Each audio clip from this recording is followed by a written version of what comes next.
오늘의 교리문답입니다.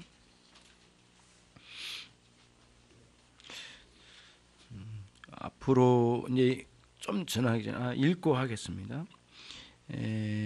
오늘의 교리문답 에베소서 5장 26절, 로마서 6장 4절 같이 연이어서 시작.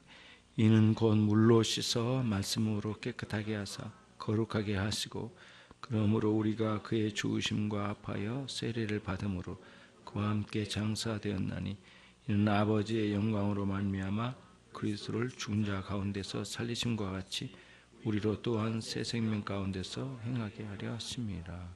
아멘. 오후 예배를 그 예배라고 하기보다는 좀 원래 성격이 사실은 여기서 교리 공부 시간이거든요. 그런 개념에서 앞으로 명칭도 좀 바꿀 수도 있고, 뭐 오후 성경 교리 학교처럼 해서 나름대로 조금 더 준비가 돼서 그렇게 우리 같이 공부하는 시간을 좀 풍성하게 가져갔으면 좋겠고, 그 다음에 주보로 했던 것보다는 또 주보는 거기에 조금 더 하고 뭐라고 여러분들에게 자료도 좀 제공해가지고 오후 이 시간에 남아있는 사람들이 나름대로 체계적으로 쭉 메모해가면서 공부도 해가는 이런 식으로 되면은 좋겠다. 그리고 여러분 중에 한 사람이 질문을 하나씩 가지고 와가지고 질문도 좀 해주고 그러면서 뭐 들고 말하기는 뭐하면 메모지로 좀 질문을 던져줘도 좋고 그럼 내가 읽고 이렇게 해도 되고 그래서 조금은 더 소통이 되는 그런 오후 시간이 됐으면 좋겠습니다. 여러분 물로 씻어 말씀으로 깨끗하게 한다라고 하는 말씀이 뭐냐, 막 이런 물로 씻는다는 게 물이라는 용어가 나온 게 뭐냐면은 물의 기능을 이야기한 거거든요. 여러분 요한복음 3장 3절하고 5절에 가면 그 사람이 성령으로 거듭나지 아니하면 하나님 나라를 볼 수 없느니라 3절. 5절에는 물과 성령으로 거듭나지 아니하면서 추가돼요. 물과 성령으로 거듭나지 아니하면 하나님 나라에 들어갈 수 없느니라 이렇게 돼 있거든요. 그러니까 3절하고 5절은 내용은 같은데 5절에는 물이 들어가요. 요게 있거든요. 그래서 이 구절을 해석하려고 무지하게 사람 논쟁이 많았습니다. 근데 여러 개 제가 이제 알아보고 또 공부를 해보니까 이 241의라고 하는 법칙이 있어요. 그러니까 문법적으로 이런 거죠. 두 개의 단어를 던져서 하나의 의미를 강조시킨대요. 히브리인들이 이게 어법 중에 이게 많이 사용하는 법이라네요. 무슨 뜻이냐면은 이제 이런 이 컵이 있어요. 컵이라는 것을 강조하기 위해서는 두 가지 단어로 컵하고 다른 것도 강조한 거죠. 예를 들면은 컵 해놨지만 사기, 세라믹 뭐 이렇게 해서 두 가지 단어로 해서 이거를 강조시키는 어법이래요. 그러면은 물하고 성령님인데 물하고 성령님이 대등한 게 아니라 성령님이 무슨 일을 하신지를 물이라는 단어에다 넣어가지고 압축시켜서 의미를 부과시킨 거래요. 그래서 두 개의 단어로 하나의 의미를 강조시키는 거래요. 이 어법은 우리도 많이 사용한 것이라고 그래요. 그런데 물과 성령으로 거듭난다고 할 때 물은 세례구나, 그 다음에 성령님은 성령 세례구나, 막 이렇게 해석한 데도 있는데 그게 이제 옳지 않는 부분이 많이 있어요. 그게 그렇게 해석하기가 쉽지는 않거든요. 근데 물이라는 단어는 성령님의 하신 일을 보충적으로 설명하고자 하는 단어로 사용됐다. 두 개의 단어로 하나를 설명하는데 물이라고 하는 것은 그런 의미가 있대요. 예. 그러면은 우리가 이제 또 이런 것도 있지. 모양과 형상이라고 하는 단어가 창세기에 나오잖아요. 인간을 창조하실 때 우리의 모양과 형상으로 창조할 때 모양과 형상도 사실은 우리 인간에 대해서 하나님을 닮은 어떤 부분을 강조하는 두 가지 단어라고 이렇게 해석하는 부분이 일반적이거든요.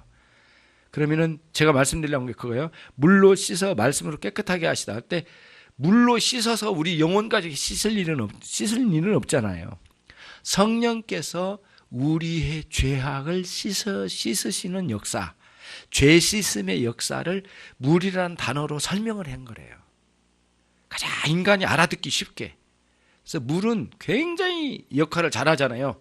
겉으로도 몸을 씻지만은 물이 세포로 들어가가지고도 세포에서도 뭐 85%인가 그렇게 차지하는데 물의 퍼센티지로 보면은 세포의 85%인가 있대요. 그러니까 물이 흘러가면서 이 몸을 씻어내는 내면에서도 씻어내고 외면에서 씻어내는데 물의 기능을 물이라는 기능, 물의 기능으로 성령님이 우리의 죄악을 씻으시는 기능을 설명한다는 거죠.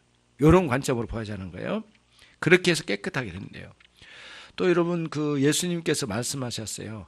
아버지여, 요한복음 17장 17절에 기억나실 거예요. 아버지여, 저희를 진리로 거룩하게 하옵소서.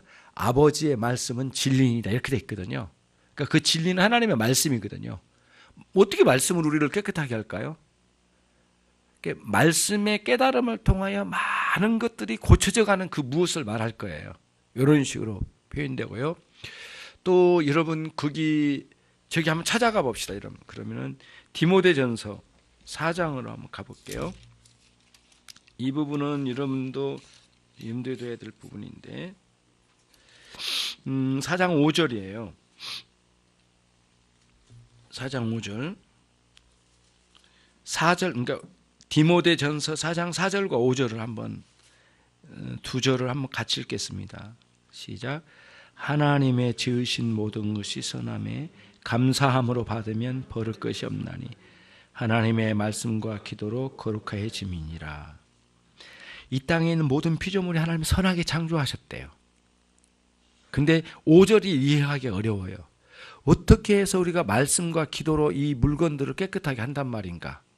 그런 문제가 도래하죠. 어떻게 하죠? 그래서 이 본문을 그렇게 보면 안 되거든요. 뭐냐면 하나님의 말씀과 기도로 거룩해진다고 하는 건 뭐냐면은 우리들이 이 선하게 창조된 만물들을 사용할 때 말씀과 기도로 우리가 올바르게 이거를 사용하는 우리의 변화죠. 우리의 변화. 이거를 우리가 악하게 쓰지 않고 선하게 사용할 수 있는 사람으로의 변화예요. 우리가 변화해요. 말씀과 기도로. 우리가 그렇게 변해간다는 거예요. 예, 그래서 말씀과 기도로 이런 것들을 다 선하게 사용할 수 있는 사람으로 사용되어져서 거룩하게 쓰여진다는 거예요. 그래서 여기서 말씀과 기도로 거룩해짐이나 해요. 그럼 그 같은 맥락으로 보면은 뭐예요?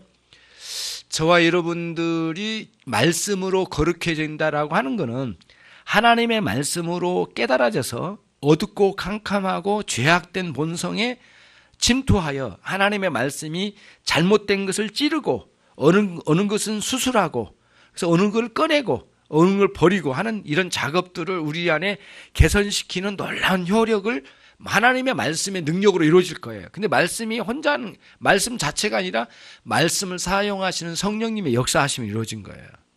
뭔가의 새로운 깨달음이 있어야 사람이 개조되는 거, 변화가 일어나거든요.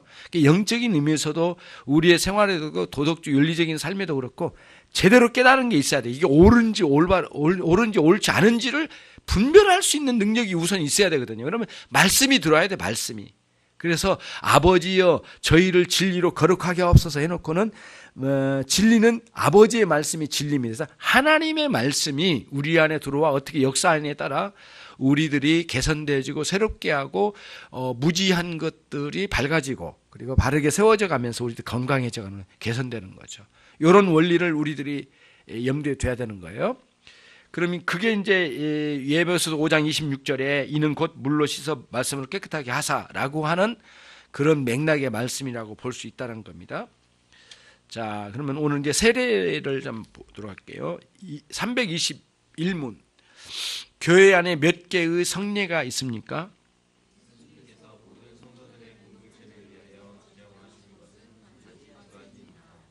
그것이 무엇입니까? 예, 세례와 성찬이에요. 그러면 여러분 의문이 나죠. 당연히 있는 걸 왜 이렇게 공부를 시킬까? 그 외에도 성례전이 있다라고 주장하는 사람들이 있기 때문에 그래요. 특히 로마 가톨릭의 문제, 그렇죠? 뭐였죠? 결혼의 문제, 예? 결혼의 문제. 혼례도 하나의 성례전으로 봤어요. 예. 그다음 또 견진승례인가요? 그 뭐죠? 그 고해 아니에요. 그쪽이 아니에요. 그게 그 뭐랄까요? 그 성직자가 서품 받는 것, 이것도 하나의 성례로 보고 있고요. 심지어는 장례식이 있죠. 장례식도 하나의 성례제로 봤어요. 장례식을 엄청나게 막 하죠. 여러분 그 천주교인들이 엄청나게 밤새도록 하는 거 봤죠. 이게 하나의 성례전으로 봤습니다. 그 자체에 성령이 임하신다라고 봤어요. 그렇게 하는 거를 장례식 그 자체 성례전으로 봤어요. 그러니까 세례하고 성찬식에 버금가는 걸 장례식으로 본 거예요. 얼마나 열심히 해야 되겠습니까? 그거 장난 아니죠. 그게 또 한 가지가 있는데 아무튼 5가지가 더 이렇게 있어요. 그래가지고 7성례전으로 이뤘어요. 그러니까 비성경적인 것들을 끊어내면서 가르치려고 하다 보니까 2가지의 성례전이라고 하는 것을 강조해 가르칠 수밖에 없죠. 이게 사실이니까 또 주님께서 제정해 주신 2가지. 이 2가지 성례 안에 사이엔 어떤 공통점과 차이점이 있습니까?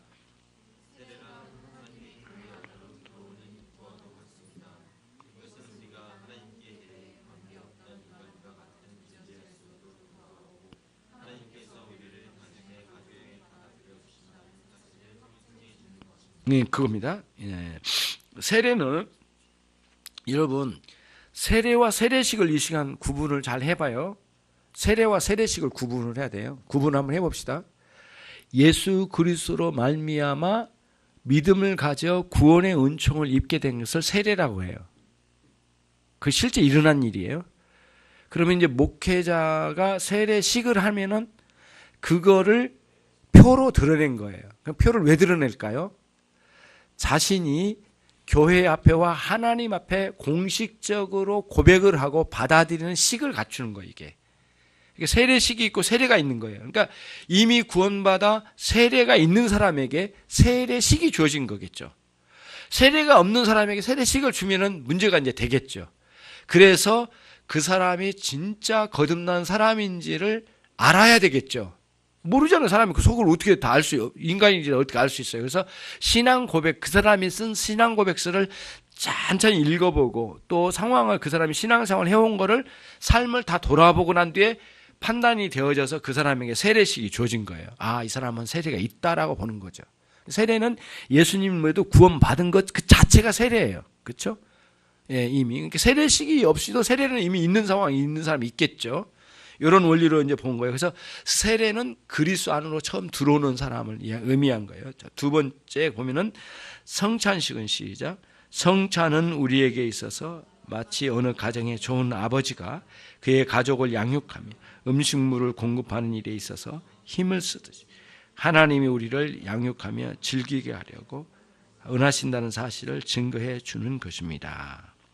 성찬은 마치 아버지 되신 그분과 한 가족을 이루어요. 이제 이렇게 같이 나누고 서로를 함께 나누어 먹는 것과 같은 그런 원리 안에서 서로 이제 식물을 공급받아 양육을 받듯이 이게 몸이 성숙되듯이 복음적 양식이라고 하는 그런 그리스도의 몸과 피를 통하여 우리의 믿음이 견고하게 세워져 가고 또 하나 오전에 말씀드린 것처럼 구원의 은총에 대한 망각이 굉장히 심해요. 인간은 늘 그 배은망덕이 심한 사람이 인간인데 하나님의 구원의 은혜를 늘 잊지 않고 그거를 회상하면서 다시 마음이 새롭게 주님 앞에 세워져 가는 것을 늘 그거를 누리는 거죠. 그 구원의 은총을 또다시 회상하며 누리는 거예요. 이게 이제 강력하게 주어지는 눈에 보이는 증거로 또 눈에 보이는 말씀으로 예수님의 피와 살을 표징하는 표로 우리에게 주신 거예요. 그걸 먹으면서 우리는 그리스도께서 내 안에 들어오시고 내가 예수님 안에 들어가는 것을 온전한 연합을 이룬 것을 그걸로 몸으로 직접 체득하면서 이거를 고백하고 또 누리게 되는 거예요. 그런 차원으로 성찬이라고 하는 게 우리에게 주어진 거죠. 그런 차원에서 우리가 이해하면은 이 본문은 이제 이 가르침을 우리가 배워갈 수 있겠어요. 323문 두 성례들에 대해서 보다 분명한 이해를 얻기 위해 각각의 설명을 더해 봅시다. 우선 세례의 의미가 무엇입니까? 세례는 두 가지 의미를 가지고 있습니다. 즉 먼저 주님은 세례에서 우리에게 우리의 죄의 용서를 나타내시며 다음으로는 영적으로 세워주는 중생을 나타내십니다. 예, 세례에서 이제 여기서 용서라고 되어 있는데 예를 들자면은 그죠, 그리스도와 함께 우리가 그리스도의 십자가에 그리스도와 함께 못 박히는 걸 말해요. 못 박히는 것. 다시 말하면 그 죄의 통치가 절대적으로 우리를 장악하고 있었던 것들이 거기서 이제 끊어진 거죠. 그래서 그리스도의 통치권으로 안에 들어가면서 주님 측면에서는 용서하여 받아들인 거고, 우리는 용서받아 그리스도 안에 들어가는 면을 세례에서 표시로 보여준다는 거예요. 그러니까 물에 잠기잖아요. 첫 번째 죽는 것을 보여줘요. 그리고 물에서 꺼내잖아요. 그럼 부활을 보여줘요. 부활을. 다시 살아난 걸 보여주거든요. 죽었다 살아난 거죠. 그러니까 그리스도와 함께 이 육신이 죽고 그리스도와 함께 다시 사는 거, 영적으로. 그 두 가지 면을 보여준다는 게 세례에 그런 의미가 담겨져 있다고 보는 거예요. 영적으로 중생을 보여준 거죠. 그런 의미를 여기에 담고 있는 것이에요. 그래서 교리적으로 우리들이 이제 오해 이런 게 있잖아요. 꼭 침례해야만 된다라고 주장하는 분들도 있긴 해요. 근데 그 방식을 강조하기보단 그 의미를 강조한 게 중요하다라고 봐요. 그래서 장로교에서는 이제 물을 뿌려서 하는 방식도 있고 뭐 여러 가지 있는데 꼭 잠겨서 하는 방식이든가, 또 어떤 분들은 그걸 확실하게 화끈하게 경험을 해야 된다 막 이렇게 말하는데, 자기의 이렇게 경험적이고 주관적인 느낌으로 자꾸 그 세례를 강조하려고 하는 의도가 있다면 그것도 문제가 있어요. 다가 아니거든요. 내 느낌이 좋다. 그래서 예를 들자면은 진짜 은혜가 아닌데도 오늘 느낌 너무 좋았어. 오늘 오전 예배 너무 느낌 좋아가지고 은혜 많이 받았어. 이렇게 가면은 아니듯이 진정한 깨달음이 있고 진리가 내 안에 살아 움직이고 하는 그런 깨달음과 함께 은혜가 있어야지 오늘 느낌 너무 좋았어 이렇게 가서는 안 되잖아요. 그렇기 때문에 꼭 침례라고 하는 걸 강조하는 측면이 자기가 그런 확실한 느낌을 가져가야만 세례다운 세례라고 하는 그 주장들은 충분하지 않다라고 보는 거예요. 이 부분에 있어서는 뭐 말이 많지만은 아무튼 그렇게 봅니다. 자, 그다음 325문 물은 이러한 사실들을 나타내기 위하여 실제적인 사실들과 어떤 유사점을 가지고 있습니까?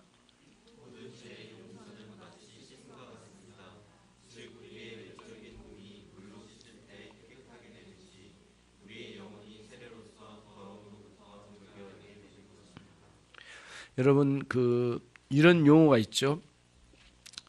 불같은 성령, 무슨 뜻이에요? 불처럼 임한다는 뜻인가?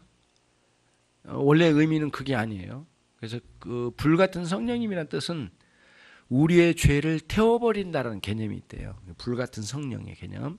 거기서 성령의 놀라운 역사하심을 통하여 막 회개가 터지고 죄에 대한 욕구들이 막 거기서 죽어가고, 거기서 막 그 처절하게 죄의 욕구가 죽어가요. 죄성이. 그러니까 그토록 죄의 욕구가 활발하던 게 확 식고 그 죄에 대한 혐오감이 들어와요. 죄가 달콤했는데 죄가 더럽고 추하게 시궁창 같은 상황이 느낌이 와버린 거예요. 막 역겨워 버린 거예요. 그 죄가. 그러니까 그렇게 놀라운 변화가 일어나니 어떻게 그런 일이 일어나냐고요. 엄청난 변화거든요. 제가 만난 분 중에 한 분은 그 중학교 때부터 본드를 엄청나게 많이 했대요. 축구 게임을 할 때 축구 게임을 이제 하러 가잖아요. 본드를 하나 하고 간답니다. 그러면은 이쪽 일하면 저쪽 일하면 22명이잖아요. 그러면은 22명에서 21명, 자기 빼놓고 21명을 다 제끼고 환상 속에 저쪽에다 꽁을 한 10대끼리 넣는답니다. 환상 속에서. 그래서 그 맛을 느끼려고 본드를 몽땅 하고 거기에 게임에 들어간대요. 그러면 뭐 날아갈 듯이 기분이 좋대요.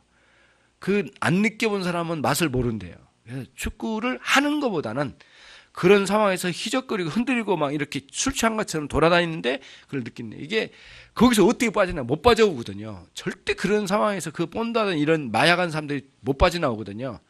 죽었으면 죽었지 못 빠져나와요. 근데 이분은 하나님의 놀라운 역사하심으로 그 본드, 이 마약에서 빠져나오는 사람이더라고요. 자기 간증을 해요. 근데 어머님이 처음부터 권사님이셨더라고요. 어릴 때부터. 어머님이 얼마나 많이 울며 기도했는지 모르는데 어머님이. 그러면 너무 늦게 돌아온 게 너무 죄송하다고. 이제는 어머님이 돌아가시고 난 뒤인데 이분이 참 울면서 고백을 하더라고요. 전도하러 갔는데 어느 집에 두들겨 전도하러 갔는데 그 집에 그분이 이단이냐 아니냐고 물어봐야겠어. 내가 이단이 아니라고 해서 당신이 믿겠어? 나는 저기 장로교에서 왔어. 그러고는 이제 들어가 그 이야기를 했던 그분이 자기 고백을 하더라고 울면서. 굉장히 교회를 한 번도 안 나가봤대요. 근데 자기가 이제 교회를 나가려고 한 중이었대요. 그래서 우리 그때 열린교회로 왔거든요. 그분이 5개의 그 찬송가라 복음송을 만들었더라고요. 자기 나름대로. 이게 이 음악성이 좋아요. 그래서 그 5개 다 들었는데 좀 말이 안 되는 가사가 많고 그래. 그런데 들어주고 막 박수치고 하면서 이제 그분을 인도해가지고 열린교회에서 한참 있다가 열린교회가 방배동에서 저 안양으로 이사가 버릴 때 그때 이제 그 방배동에서 다른 교회에 이렇게 보내주고 우리가 이렇게 이사를 간 적이 있거든요. 나중에 5년 후에 전화가 왔는데 작은 교회, 우리 같이 작은 교회에 집사로 섬기고 있어요. 그러더라고요. 너무 감사해요. 구리 쪽에. 너무 감사해요. 그런 분도 있더라고요. 그러니까 성령의 역사하심이 없이는 도저히 이런 그 마약과 같은 그런 그 욕구에서 벗어날 수 없어요. 술도 마찬가지, 담배도 마찬가지죠. 예. 놀라운 하나님의 역사하심이 있는 거죠. 그런 불같은 성령을 설명하다 이과 있어요. 물 같은 성령은요, 씻어준다는 의미가 있어요. 비둘기 같은 성령은요, 정말 온유하게 역사하신다는 그런 의미가 있어요. 평화롭게 역사하시는 성령님. 이런 관점을 이제 용어에서도 우리가 배워가고요. 자, 이처럼 우리의 몸을 씻어준 것 같은 성령님의 역사하심을 죄 씻음의 역사를 물이라는 표현으로 쓴다. 그 다음 326문 세례의 또 다른 의미에 대해서 말해 보십시오.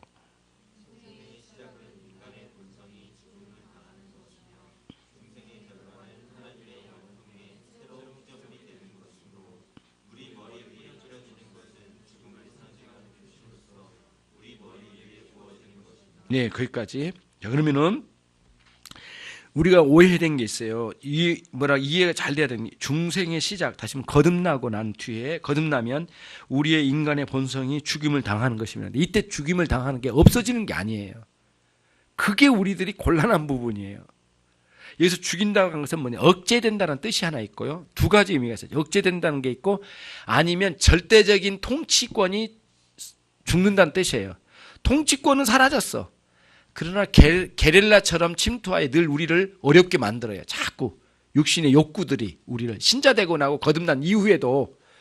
우리는 그전에는 그 대한민국 안에 통치권에 있듯이 아주 죄라고 하는 이런 육신의 본성이라고 하는 통치권에 확 종으로 살던 사람이에요. 근데 이 우리를 통치하던 이 육신의 욕구는 죽어버리고 약화되고 있기는 있어도 아주 약하게 작용할 뿐이고 이것이 또 때로는 일어날 때도 있지만은 완전히 이게 노예로는 살지 않아요. 그리고 이게 잘못됐다, 잘됐다라는 것을 구별할 수 있는 객관적인 시야를 가지고 싸워갈 수 있는 그런 데가 된 거예요. 이제는 적수로 싸우는 거지 그 안에서 그 육신의 그 욕구의 꼬봉으로 살지는 않아요. 이 표현이 그러긴 하네. 육신의 꼬봉으로 살지 않아. 이제 그 육신의 욕구와 싸움의 자리에 있는 거예요. 대결 구도로 가는 거지. 그래서 여기서 죽었다는 말이 그런 의미입니다. 완전히 없어졌다는 뜻으로 보면 안 됩니다. 그럼 굉장히 곤란해요. 우리가 지금 신앙생활 하면서도 육체의 본성이라는 부분들이 우리 안에 또 작동하는 걸 느끼니까, 경험하고 있으니까. 그런 것들이 있는 거예요. 자, 그 다음에 그러나, 시작. 그러나 그것은 또한 우리 부활의 상징으로 제시되어 나타나기도 합니다. 즉 이것은 물뿌림이 우리에게 물속에서 빠져 익사할 정도로 오래 계속되어지지 않고 순간적으로 행해진다는 것을 통해서 나타내 줍니다. 물에 들어갔다 바로 건지거든요. 1시간 죽어버리죠. 그러면은 몇 달 건지는데 건질 때 부활을 상징한다. 이때 부활을 상징하는 뭐예요? 아까는 육체의 죄성이 죽고 이렇게 다시 살아난다는 건 뭘까요? 새로운 본성. 다시 말하면 육체의 본성이 아니라 거듭난 신앙의 본성이 활발하게 역사된다는 거예요. 예. 그게 뭐예요? 이렇게 건졌을 때 표징이. 세례는 잠글 때는, 내려갈 때는 역시 본성이 죽었다는 걸 상징하고, 올릴 때는 우리의 은혜의 살림으로 우리들 산다는 거예요. 그래서 신앙은 제가 말씀드렸잖아요. 죄 죽임이라고 하는 모티피케이션하고 그 다음에 은혜 살림이라고 하는 비비케이션 두 가지가 작동한다. 이렇게 시소게임이라고 그랬어요. 그래서 은혜가 살면은 죄성은 약화돼요. 죄성이 강화되면은 은혜가 약화돼요. 이렇게 되는 거예요. 그러면 여기서 오해해야 할 거 하나만 정리하고 끝낼게요. 여러분 이런 생각을 할 때가 있어요. 뭐 여러분 안 했는지 모르지만 저는 그렇게 생각을 했거든요. 어렸을 때 이런 거예요. 왜 하나님의 주신 은혜가 사라질까? 하나님이 능력이 있으시다며, 하나님이 모든 거 아신다며, 하나님이 하시면 하지 못할 일이 없으시다며, 그래서 하나님이 하셨잖아. 하셔서 은혜를 주셨는데 왜 은혜가 약화돼 버려? 월요일날 화요일 가지고 부부싸움 대판거리 해가지고 주일날 은혜 받은 게 어디로 다 사라졌어. 어떻게 은혜가 못 버텨? 그거 어떻게 된 거요? 이렇게 따지는 마음이 있잖아요. 없어요, 여러분? 은혜가 왜 이렇게 사라지냐고요. 그러면 그때 의심이 든 게 뭐냐면, 은혜는 아무것도 아니구나. 아니면 주일날 오전에 받은 은혜가 가짜인가? 내가 잘못 판단한 건가? 은혜가 아니었던가? 라고 하는 의아심에 빠져버려요. 그래서 은혜에 대한 의심을 해요, 우리가. 그러면 이제 여기서 결론을 내려야 되거든요. 하나님이 주신 은혜가 별것도 아니구나라고 하는 판단은 너무너무 잘못된 거예요. 알아도 너무 잘못한 거예요. 제가 그렇게 알았었거든요. 혼란에 빠졌어요. 은혜가 이렇게 힘도 없고 이 죄가 이렇게 올릴 때, 유혹이 올 때 왜 이렇게 희미하게 나가 떨어지는가? 은혜는 낮잠 자는 건가? 어떻게 된 거야? 아무것도 못하네. 이런 의심의 문제를 해결해야 돼요. 청교도들은 이 부분을 이렇게 하겠어요. 이거는 오늘 여러분들 잘 정리하면은 이거였구나라고 하는 생각을 가질 거예요.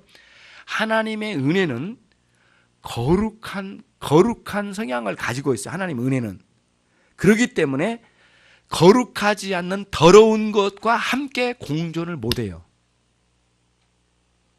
그게 하나님의 은혜의 특성이 있어요. 그러니까 만약에 더러운 것이 들어오면, 내 안에 더러운 것이 침투해 들어오면은 은혜가 그 자리에 같이 있지를 못해. 그때 우리는 뭐예요? 은혜의 주도권을 가지고 더러운 것과 싸워가야 되는데 방심하면 안 된다는 거예요. 우리가 싸워야 될 게 이 부분이에요. 우리가 해야 할 일이 이거예요. 근데 우리 해야 한다고 할 때 나 혼자의 힘으로 안 돼. 성령께서 나를 도우시고 의지를 가지고 하나님 앞에 순종하며 말씀을 따라서 하나님 편에서 죄와 싸우는 거죠. 더러운 것과 싸워가는 거예요.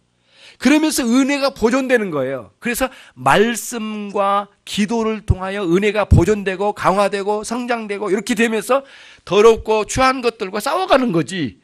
말씀과 기도는 다 팽개쳐 놓고 오늘 주일날 오전에 은혜 몽땅 받았으니까 일주일치는 충분히 충전됐다. 더 이상 이제 일주일 내내 막 팅팅 놀아도 되겠다. 그렇게 되는 게 아니라는 거예요. 지금 이렇게 더러운 게 오면은 같이 공존을 안 해, 이 안에서. 은혜는 그 자리에서 은혜는 하나님께서 어떻게 해요? 성령께서 은혜를 어떻게 해요? 거두어 가셔요. 철수시켜요, 하나님이. 이 은혜가 이 더러운 것과 공존할 수 없으니까. 여러분 논리적으로 생각해봐. 여러분이 식사를 하는데 더럽고 추한 것을 밥그릇에 같이 나눠놓고 먹는 사람이 어디에 있느냐고요. 정상적이면 있을 수 없는 일이거든요. 하나님은 절대 당신의 은혜를 함께 두지 않으셔요. 거두어 가신대요. 근데 청교도는 이걸 이렇게 썼어요. 용어를 썼어요.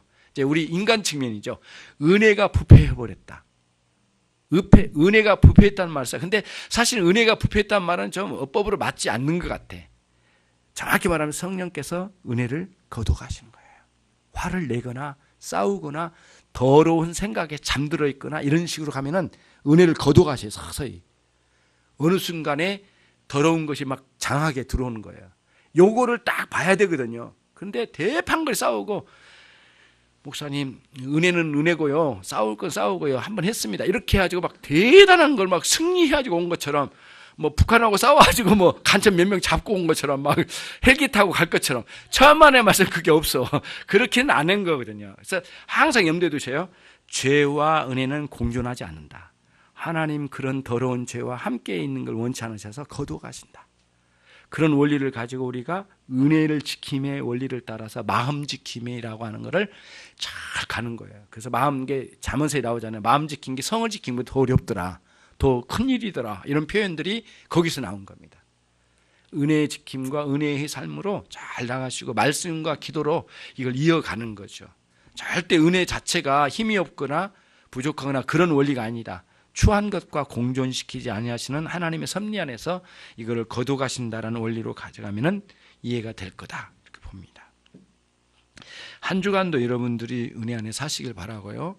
조금씩 날씨도 이제 풀려져 가고 있는데 건강도 잘 챙겨가면서 말씀이 살기를 원하고, 또 교회 상황들이 많이 있습니다. 교회를 위해서 특별한 기도 시간을 좀 가져주시고요.